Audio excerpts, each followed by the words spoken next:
ver na minha agenda. Ah, aqui na minha agenda, tá bom. Eu acho que eu consigo até 10h15, tá? Tá, pode iniciar, tá? Fique tranquila. Então, vamos fazer o seguinte, gente. Eu vou compartilhar minha tela, começar a nossa apresentação.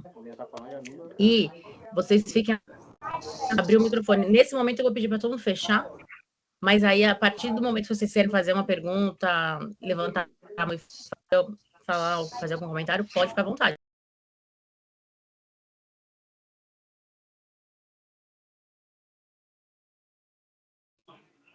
Você tá muda, Rê. Peraí, fui eu que cliquei aqui. Ah, tá. Desativei. Pronto, Vocês já estão vendo minha tela? Já estão vendo aqui a apresentação? Sim. Então, beleza, gente. Eu vou começar porque a gente tem, né, uma limitação de tempo. Normalmente, esse treinamento, quando eu estou no presencial, chega a 3 horas até mais de treinamento, tá, gente? Porque comunicação é uma caixinha de ferramentas, como vocês vão ver. Então, a gente tem muitas ferramentas para desenvolver. Mas antes de entrar no tema, deixa eu me apresentar rapidamente. Por que eu estou falando de comunicação? Vocês já me conheceram, já fiz, né, aquele kickoff me apresentando, mas só para relembrar, eu sou jornalista, eu sou comunicadora. Trabalhei boa parte da minha carreira como jornalista. Trabalhei tanto na revista Veja, em São Paulo, no Rio de Janeiro. Depois eu fui para a Globo, fui correspondente também fora do Brasil. Então eu trabalhei na América Central, no Vale do Silício, na Califórnia. Ganhei um curso em Harvard, uma matéria que eu fiz, e foi aí que eu migrei do impresso, do jornalismo impresso, para o jornalismo de televisão. E na época que eu trabalhava em televisão, eu tive que aprender ainda mais habilidades de comunicação, né? Como falar na frente das câmeras. Vocês podem ver aqui, eu estava lá em Cuba, cobrindo a visita do Papa Francisco. Isso foi 2015. Foi, acho que, o auge da minha carreira como jornalista, essa experiência. Eu também, na época do Rio de Janeiro, tinha que passar por situações bem difíceis, né? Não sei se tem gente aqui do Rio de Janeiro, mas quem é do Rio de Janeiro e do Brasil como um todo sabe como que é a situação lá. Então, eu tinha que, muitas vezes, passar notícias difíceis em situações que eu, né, tá ali numa possível, num possível tiroteio, passei por tiroteios, mas situações de perigo mesmo, de violência. Não é uma cidade fácil. Então, a gente aprende, né, a dominar o medo, dominar a nervosismo, ansiedade, e não transmitir isso na nossa comunicação. E aí, né, eu trouxe um exemplo para vocês, que eu vou passar um vídeo e eu quero que vocês prestem atenção nessa situação, que é um colega meu também, jornalista, ele estava na Europa passando uma notícia e ele teve que entrar ao vivo com o filho no colo, porque imprevistos acontecem e a pessoa que ia cuidar do filho dele naquele momento não chegou a tempo dele entrar ao vivo. Então, ele entrou ao vivo com o filho no colo. E por que eu trouxe esse exemplo? Porque eu quero ouvir de vocês o que vocês perceberam que ele fez bem, apesar das circunstâncias, tá bom? Então, eu vou soltar esse vídeo, prestem atenção. Futuro do Neymar. O que futuro reserva ao nosso camisa 10? Pois é, a imprensa aqui da Europa afirma que o Paris Saint-Germain não conta com ele para a próxima temporada. E é maluco pensar, né, que um clube que investiu tanto dinheiro no Neymar, 222 milhões de euros, a contratação mais cara da história do futebol, e montou todo um projeto em cima do brasileiro, não quer contar com ele. E segundo o jornal El País, seria um pedido do Mbappé, que renovou o contrato recentemente e teria falado de indisciplinas de Neymar na rotina de treinos e também na recuperação de lesões. O francês nega. E aí é claro que surgem agora as especulações. Para onde será que o Neymar vai? Claro que sempre existe a possibilidade de ir ao Santos, o clube que o revelou, tem uma ligação muito grande, mas um dos problemas é pagar o alto salário. O Neymar ganha hoje, em média, cerca... O Neymar ganha hoje, em média, cerca de 16 milhões. Cerca de 16 milhões de reais por mês. Nossa. Então, é difícil, exato, é muita grana. É difícil um clube brasileiro pagar isso, um clube mundial. Então, a Inglaterra tem a liga mais rica do mundo e clubes que podem oferecer um bom dinheiro, além de um projeto esportivo num ano de Copa do Mundo. Mas aqui também não é uma liga que se adaptaria muito bem ao futebol de Neymar, a imprensa também aqui pega muito no pé dele, mas não quer dizer que ele vai sair do Paris Saint-Germain. Existe, claro, as portas abertas. Se ele permanecer, não ficará encostado, é um jogador muito importante. E vale lembrar que o Barcelona enfrenta problemas financeiros, então não teria hoje grana para contratar o Neymar. Agora eu quero ouvir vocês, gente. O que vocês acham que ele fez bem aqui nessa situação toda? Patrícia, você levanta a mão. Ele conseguiu, apesar daquele caos ali, né, que ele estava controlando, a entonação dele foi a mesma, ele estando ou não estando com o filho dele, então ele passou todas as informações que ele teria passado com ou sem o filho dele, né, e ele controlou ali a situação, apesar de ter controlado uma situação que estava meio ali atrapalhando, ele não quebrou a linha de raciocínio dele. Então, ele foi claro, as informações, a gente entendeu tudo. Se a gente não tivesse vendo as imagens, eu acho que ninguém nem perceberia que ele estava ali com naquela situação, né? Perfeito, Patrícia. Obrigado pela sua contribuição. O Thiago falou também isso, né? Que ele conseguiu contornar, administrar a situação. E, gente, por que eu trouxe esse exemplo? Porque, às vezes, você vai se planejar para fazer uma apresentação ou para conduzir uma reunião, uma conversa, e vai acontecer algum imprevisto. Se for online, pode cair a internet. Se você estiver em home office, por exemplo, pode ter uma interferência, de fato, de uma criança, de algum filho. Tudo pode acontecer, né, gente? Dificilmente vai sair 100% algo exatamente como você planejou. Então, é muito importante a gente ter essa capacidade de se adaptar. Ele poderia ter não entrado ao vivo e falar, gente, não vai dar, mas ele não fez isso. Ele falou, bom, vou dar um jeito, eu vou entrar mesmo com meu filho no colo, causando, né? Quem tem filho pequeno aqui sabe como é difícil, né? Lidar com crianças pequenas que fica tentou até arrancar o microfone dele, ou o fone de ouvido, gente. Imagina o caos que não foi. Então, esse ponto de se adaptar, da adaptabilidade, é muito importante, né? A gente ser flexível, planejar, se preparar, porém saber lidar com qualquer imprevisto. Às vezes você vai marcar um feedback com alguém do seu time, gente, a pessoa vai começar a chorar. E aí, né? Você às vezes não se preparou para aquela reação que a pessoa está tendo. Às vezes nem é algo tão, na sua visão, algo tão difícil de ser dito, e a pessoa está num dia sensível, ela está passando por algo que você não sabe. E aí, como é que você lida com isso? Então, a gente tem que também ter essa capacidade, como a Patrícia falou, de conseguir passar o recado, conseguir transmitir a mensagem que a gente precisa, independente das circunstâncias. Tem um ponto importante que é o nosso equilíbrio emocional, o nosso próprio equilíbrio, né, emocional, inteligência emocional, que é a gestão das emoções.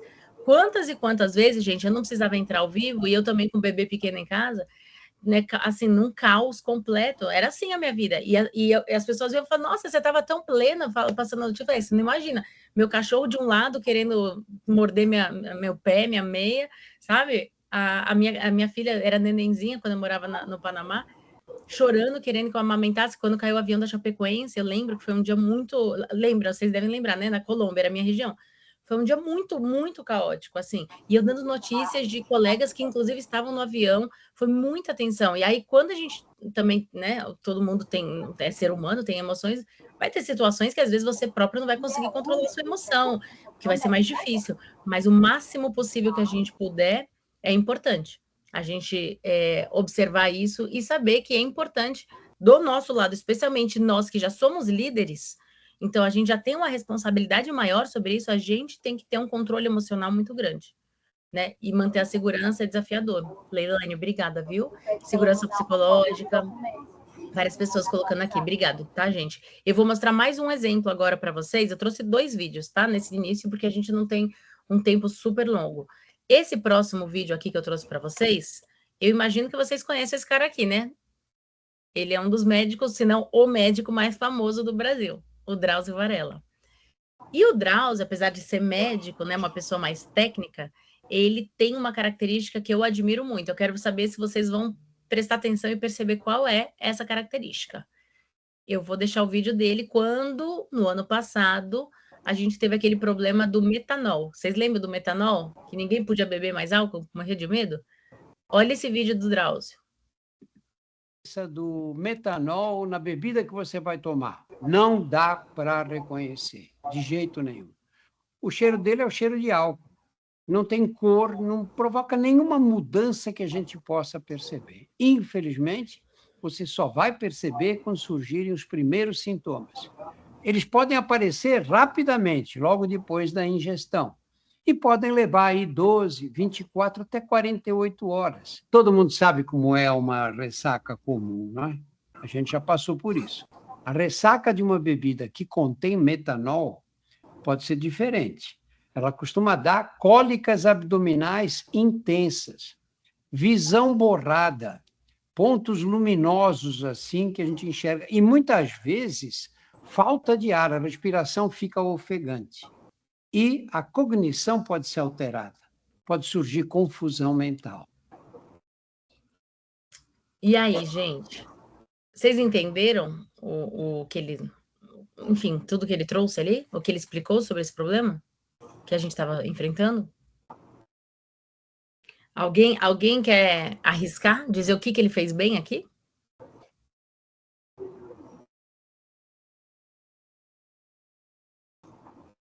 Eu acho que ele se colocou como uma pessoa comum que também toma uma, expôs aí a questão da ressaca, né? E tentou explicar da melhor maneira os sintomas que poderiam ser causados aí pela ingestão de álcool, né?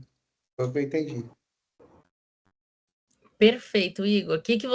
Olha só o que você falou, que ele se colocou como todo mundo. Ele, apesar de a gente estar falando de um dos médicos, gente, mais, se não o mais renomado do país, ele poderia ser super, sabe aquela pessoa super difícil, inacessível, com linguajar que ninguém entende nada do que ele fala? Pelo contrário, o Igor já trouxe o que ele sentiu, que ele é como a gente. Também toma bebida, também sai, isso aí, ó, o Júnior, traduziu termos técnicos numa linguagem simples. Gente, isso é uma das principais, eu diria, tá? Qualidades que alguém pode ter quando a gente trata de comunicação, que é você ser compreendido por qualquer pessoa, né? A gente conseguir ajustar a nossa comunicação, independente do cargo que a gente ocupa, tá? Pode ser o CEO da empresa, pode ser o maior médico do Brasil, que é uma pessoa técnica, ele poderia só falar conceitos que ninguém entender, mas não é à toa que ele está na televisão, que ele está no rádio, que ele fala, porque ele consegue, ele tem essa capacidade de ajustar a comunicação dele e traduzir conceitos difíceis para qualquer um aprender. E, gente, isso é uma habilidade tão simples da gente resolver, porque vocês que ainda trabalham com tecnologia, trabalham com conceitos técnicos, pensem, eu vou dar uma dica que eu recebi quando eu entrei na televisão, porque eu trabalhava na revista Veja, que era uma revista que falava com a elite do país, intelectual, então eu usava termos difíceis, né? Eu tinha que usar, escrever matérias rebuscadas. Quando eu fui para a Globo, a dica que me deram no primeiro dia foi, Renata, você pensa que você está passando informação para sua avó de 80 anos. É isso, você tem que pensar que a sua avó de 80 anos ou a sua filha de 8, elas precisam entender o que você está falando. Não adianta você falar difícil, porque a gente está falando de um canal aberto para o Brasil inteiro. E a mesma coisa para vocês, gente. Quando vocês vão explicar algo, seja para a operação por time, seja para um cliente, lembrem-se disso. Eles têm que entender assim, como se fosse... Pensa que você está falando uma pessoa que não tem nenhum conhecimento naquele assunto. Esse é um exemplo. Nem sempre é só isso, tá? Às vezes a gente vai ter que ajustar nossa comunicação para falar com o líder também, com o diretor da empresa, para fazer uma apresentação. Então a gente tem que entender quem é o público, né? Com quem que a gente está falando. A gente vai ajustar de acordo com quem a gente está falando. Então, se eu, Renata, vou fazer uma apresentação para os meus investidores da minha empresa, eu vou, claro, preparar um material, ou a forma que eu vou falar vai ser diferente do que para o time, ou a mesma apresentação. Então, isso é algo muito importante para a gente ter em mente. Não é só pensando sempre em ser mais simples. A gente tem que ter essa noção de com quem que a gente está falando, tá bom? Alguma dúvida aqui? Não. Então, eu vou seguir. Se tiver dúvida, pode levantar, tá? A mão. Ou o microfone. Mas um ponto, gente, que eu queria já alinhar com todo mundo é que eu não vim dar um treinamento para vocês aprenderem a falar bonito, um curso de oratória. Tem curso disso também, tá? Mas comunicação, a origem da palavra comunicação vem do latim, é comunicar, é chegar num lugar comum, encontrar um ponto de comum, um ponto comum, um ponto de conexão com a outra pessoa que você está falando.